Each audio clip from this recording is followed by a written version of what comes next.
By the time you reach 50 or 60, emotional energy is no longer something you assume will renew itself overnight. In earlier decades, you could argue, make up, stay awake all night talking, wake up tired, and still feel fueled by the promise of love. There was a sense that emotions were elastic, that no matter how much you stretched them, they would bounce back. Later in life, you discover that emotions are precious, not infinite. They are shaped by experience, health, loss, and the quiet awareness that time is no longer abstract. At this stage, you are not only managing your feelings, you are managing your nervous system. You know what disrupts your sleep, what drains your spirit, what unsettles your sense of equilibrium. A romantic relationship, especially one labeled as a girlfriend, often comes with unspoken expectations. The need to check in, to explain absences, to reassure, to be emotionally present even when you are depleted. None of these demands are unreasonable, but together they require a level of emotional output that can feel heavy when your inner resources are carefully guarded. There is also the weight of emotional history. You do not enter a new relationship as a blank slate. You carry memories of conversations that went nowhere, conflicts that repeated themselves, love that demanded more than it gave. These memories create sensitivity. You recognize patterns quickly, sometimes too quickly, and you find yourself reacting not only to what is happening now, but to what has happened before. Emotional labor increases because you are constantly negotiating between the present moment and the past it awakens. With age comes a refined sense of self-protection. You have learned, often the hard way, that emotional overextension has consequences. It can manifest as fatigue, irritability, withdrawal, or even physical symptoms.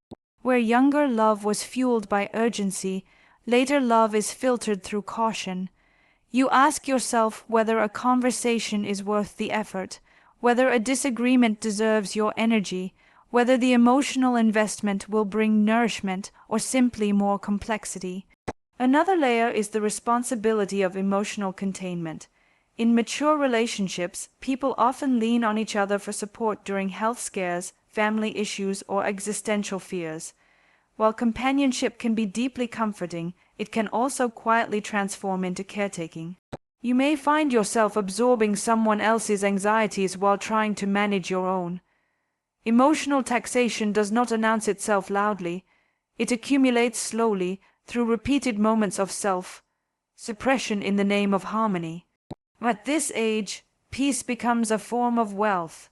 You recognize the cost of emotional chaos and are less willing to pay it. This does not mean you have become cold or incapable of love. On the contrary, it means you understand love's demands more clearly. You know that intimacy requires attention, patience, and emotional availability, and when your capacity is limited, choosing where to place it becomes an act of wisdom rather than avoidance. Ultimately, the question is not whether love is still possible, but whether it is sustainable. Emotional energy, once spent carelessly, is now allocated intentionally. When a relationship begins to feel like another responsibility rather than a source of renewal, it invites a deeper reflection. Sometimes, honoring your emotional limits is the most honest expression of self-respect. Expend sext key point in 600 world without heading as we grow older. The idea of novelty changes its meaning. In youth, newness feels like oxygen. It promises transformation, reinvention, and escape from the ordinary. A new relationship once carried the thrill of discovery, the sense that desire itself could rescue us from routine or pain. But later in life, novelty loses its innocence. It no longer simply excites, it reveals. What is uncovered is not who we might become, but who we already are. Many people imagine that a new romantic relationship will restore youth, energy, or passion. There is a quiet belief that if someone desires us, we will feel younger, more alive, more relevant. Yet desire does not erase time, It brings it into sharper focus, the body responds differently, the mind evaluates more carefully. What once felt intoxicating may now feel overstimulating, even intrusive. The late night calls, the emotional highs and lows, the urgency to impress, these can disrupt rather than revive. With maturity comes an awareness that intensity is not the same as depth. A new romance often arrives with emotional peaks, anticipation, longing, uncertainty. These feelings can be mistaken for vitality, but after decades of lived experience, you recognize that intensity can also be a form of instability. What initially feels like passion may later feel like restlessness. Instead of grounding you, it pulls you away from the life you have carefully shaped. There is also the realization that novelty demands performance. In new relationships, people often present their most appealing selves. They adapt, compromise, and stretch to fit the image of who they think the other wants. At 50 or 60, this performance can be exhausting. You are no longer interested in reinventing yourself for acceptance. The effort required to maintain excitement can feel disproportionate to the reward, especially when what you truly value is authenticity and ease. Calm becomes seductive in a way excitement once was. You begin to crave predictability, not because life has become boring, but because it has become meaningful. You enjoy silence without explanation, companionship without urgency, connection without constant stimulation. A girlfriend may bring spark, but she may also bring disruption to rhythms that support your physical health and emotional stability. There is also the quiet disappointment that can follow novelty. Once the newness fades, what remains must be lived with. At this stage of life, there is little appetite for disillusionment. You have already experienced the arc of attraction rising and falling. You know how quickly fascination can turn into negotiation, and negotiation into fatigue. The promise of novelty feels less like an adventure and more like a gamble. This is not cynicism, it is discernment. You are no longer chasing feelings to prove that you are alive, you already know you are.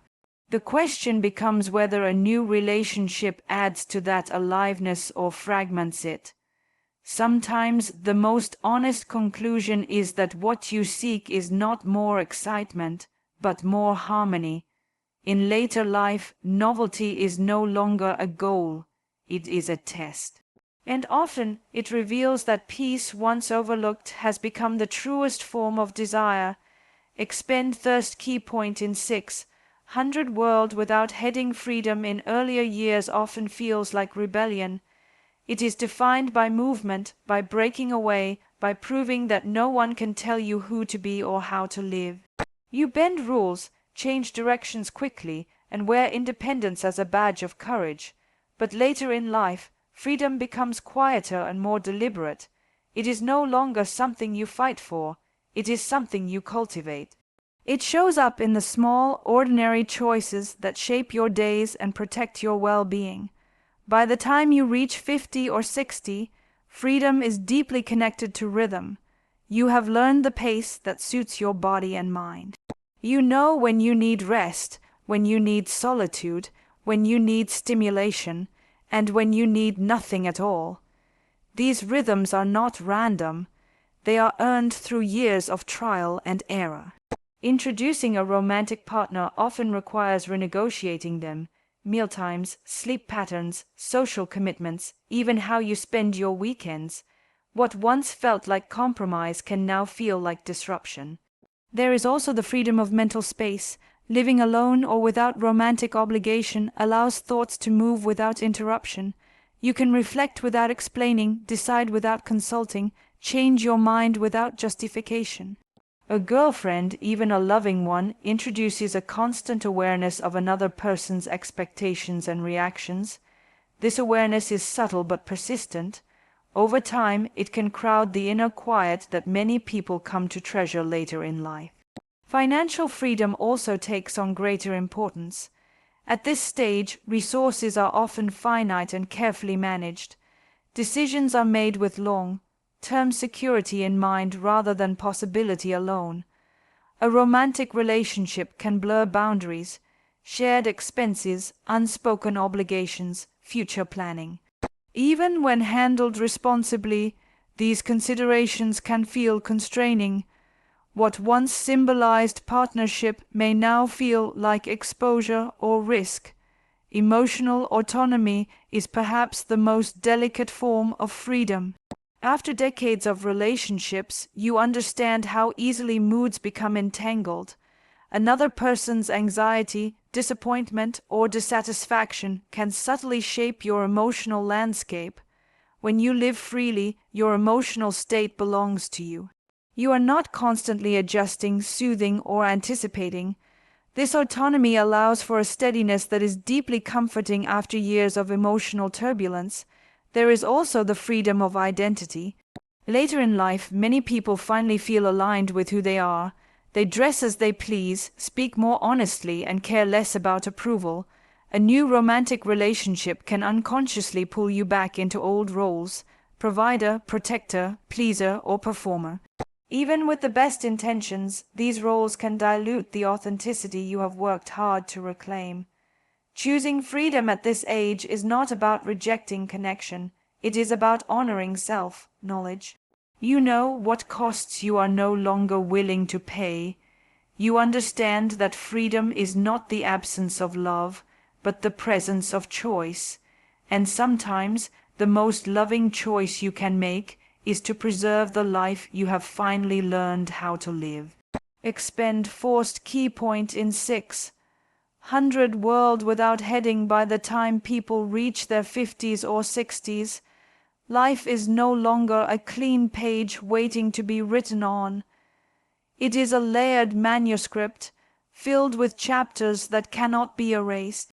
Every relationship now arrives carrying a past, and that past does not stay quietly in the background. It walks into the room, sits at the table, and influences the conversation, whether invited or not. At this stage of life, no one comes alone. There are former partners whose presence still lingers emotionally, adult children with their own needs and opinions, aging parents, unresolved grief, and deeply ingrained habits. A new romantic connection is not simply between two individuals. It is a meeting of entire histories. What might have been simple at 20 becomes complex at 60, because every decision intersects with something already in motion. Emotional scars, even well-healed ones, shape how people respond. Past betrayals can heighten sensitivity. Long marriages or long periods of solitude can make compromise feel foreign. You may notice yourself reacting more quickly, guarding more carefully, or withdrawing sooner, not because you are incapable of love, but because experience has taught you where pain can hide. The emotional effort required to separate the present from the past becomes significant. Family dynamics add another layer. Adult children often have strong feelings about their parents' romantic life. Their concerns may come from love, loyalty, or fear of change, but they still require navigation. Balancing a partner's needs with family responsibilities can create quiet tension. You may find yourself mediating between worlds, careful not to disappoint anyone, while slowly diminishing your own sense of ease. There is also the matter of grief and loss. By this age, many people have lost spouses, partners, friends, or even children. Grief reshapes the heart. It can deepen compassion, but it can also create invisible boundaries. A new relationship may awaken comparisons, guilt, or the fear of loss repeating itself. Loving again is no longer just an act of hope. It is an act of courage, weighted by what has already been endured. Practical histories matter too. Financial arrangements, property, inheritance, and long-term planning are no longer abstract topics. They are real, sensitive issues tied to security and legacy. Discussing them early can feel transactional, avoiding them can feel irresponsible. Either way, they introduce a seriousness that can weigh heavily on romance. Even personal routines are products of history. Years of living a certain way shape preferences that feel non-negotiable. Sleep habits, social tolerance, communication styles, these are no longer flexible experiments. Adjusting them requires effort and patience, and the cumulative effect of small adjustments can feel surprisingly large. None of this means that love is impossible later in life, but it does mean that relationships demand more awareness, more communication, and more emotional labor. When history's weight becomes too heavy, the connection can begin to feel less like a choice and more like a responsibility.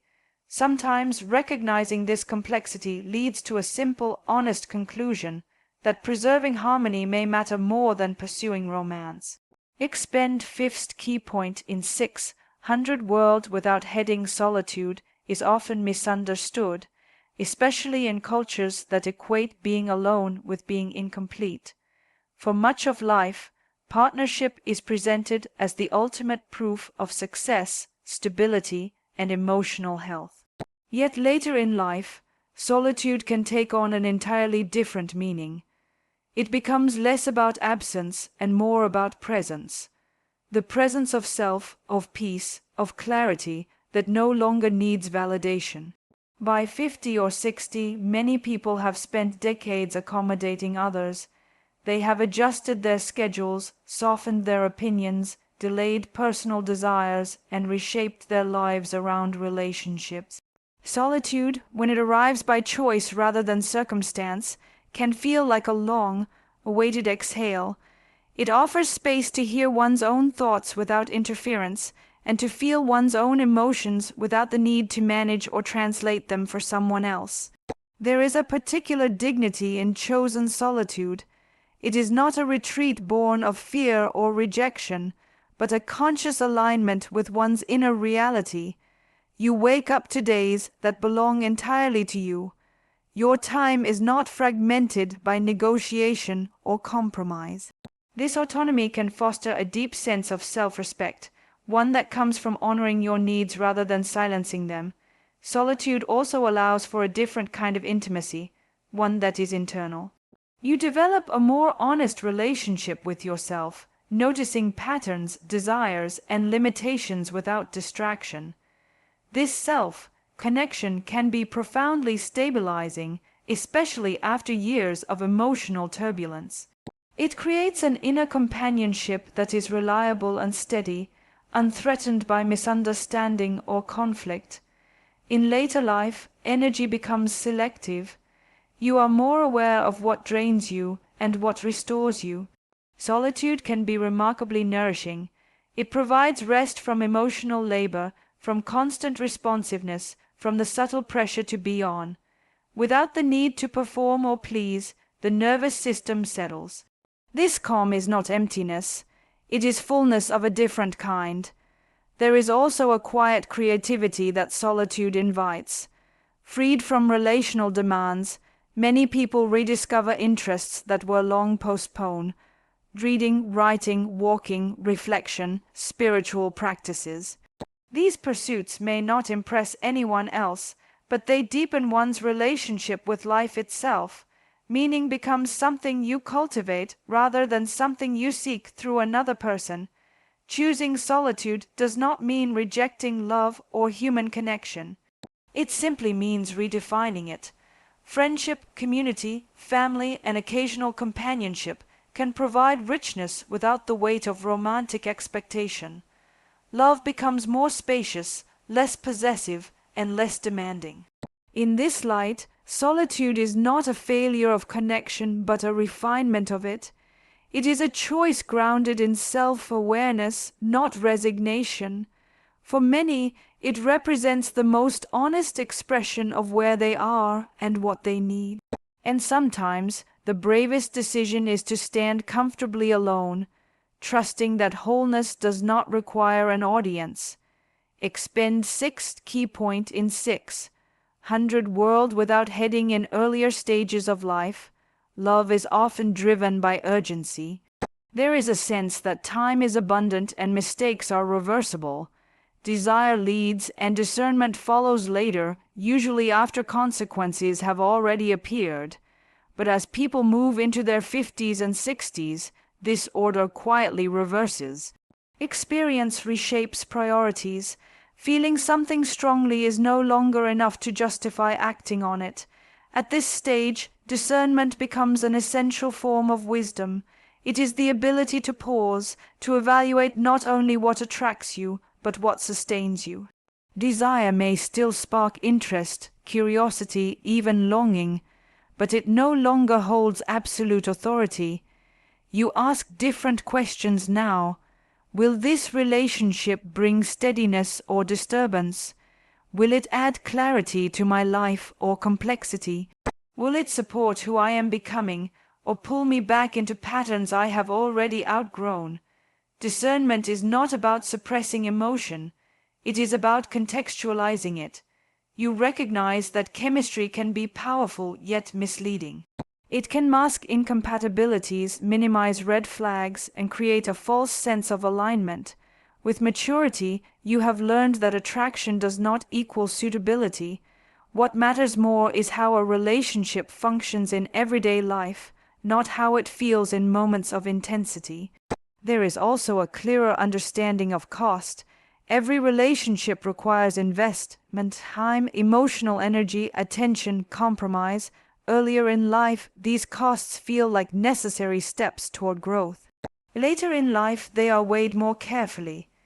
You become selective not because you are closed off, but because you are aware that every yes requires many quiet no's. Discernment protects you from giving more than you can sustainably offer. Another element of discernment is self-honesty. By now, you know your limitations. You know how you handle conflict, change, dependency, and disappointment. You are less inclined to idealize either yourself or the other person. This realism can feel sobering, but it is also liberating. It allows you to choose relationships based on truth rather than hope alone. Discernment also honors the life you have already built. At this age, love must integrate into an existing structure. Your routines, values, health needs, and long-term vision. A relationship that demands too much restructuring may not be a sign of passion, but of incompatibility.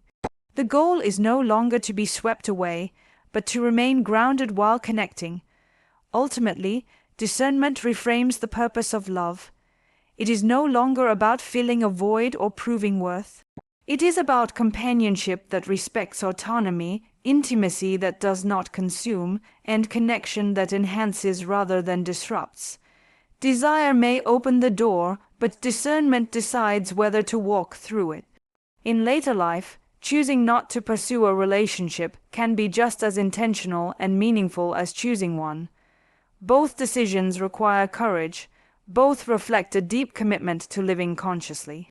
And in that sense, discernment becomes the truest expression of love, not only for another, but for oneself.